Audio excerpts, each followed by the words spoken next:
Ya, sekarang ni disebabkan kajian terbaru yang mengatakan tahap kesopanan rakyat di negara kita ni rendah berada di tangga yang 34 daripada 36, maka saya keluar sendiri untuk memerhatikan sama ada benar ataupun tidak, terutamanya daripada segi tabiat pemanduan ya.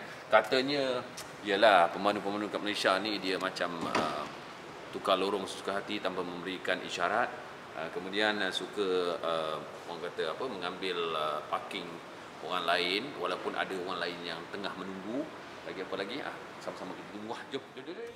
Jadi kita tengok di sini ya. Yang pertama sekali anda perlu memakai tali pinggang sebelum memulakan pemanduan ya. Ya, bukan saja pemandu tetapi penumpang di sebelah dan di belakang. Belakang? Yang pegang kamera? Pakai tali pinggang. Tengok. Okey. Yang itu memberikan isyarat untuk menukar lorong. Setakat ni okey. Tengok. Pemandu saya pun bagus memberikan isyarat.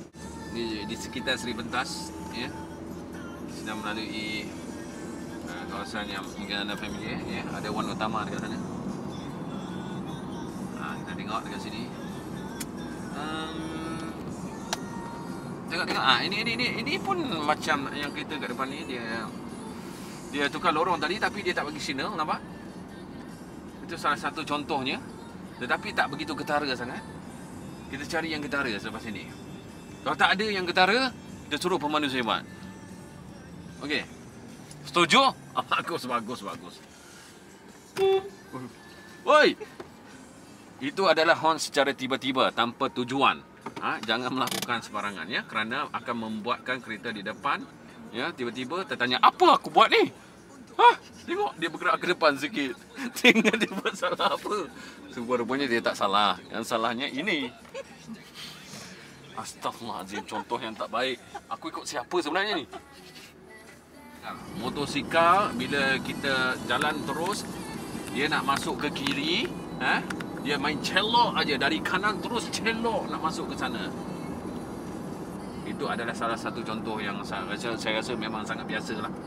Okey, sekarang ni kita nak jalan terus. Jalan raya masih lagi cuma di sebelah sana agak sesak sikitlah. Okey, kita bukan saja tengok daripada segi tabiat pemanduan, tapi daripada segi kemesraan kan, sebab ialah kesopanan ni termasuk semua, bukan saja pemanduan ya. Kita akan tengok daripada segi kemesraan ya. Selalunya orang komplain yang jaga tol ni yang ambil duit daripada kita ni kan. Dia orang ni tak reti nak senyum. Muka masam mencukal, muka senggugut orang panggil. Jadi kita tengok sama ada kita lalui tol ini, adakah di tangannya itu senyum ataupun tidak. Kamera nanti halakan di sebelah dia, okey?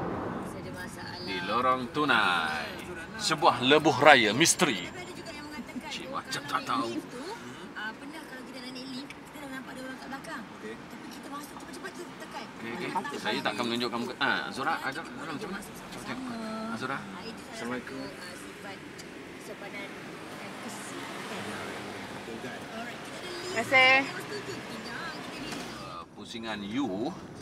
Selalunya orang yang nak masuk ke pusingan U ini perlu rapat ke sebelah kanan. Tetapi dekat sini mesti ada kereta yang akan mengambil lorong sebelah kiri, kemudian tiba-tiba masuk ke kanan. Pancung. Dia pancung kereta yang di sebelah kanan yang dah berbaris sekian lama.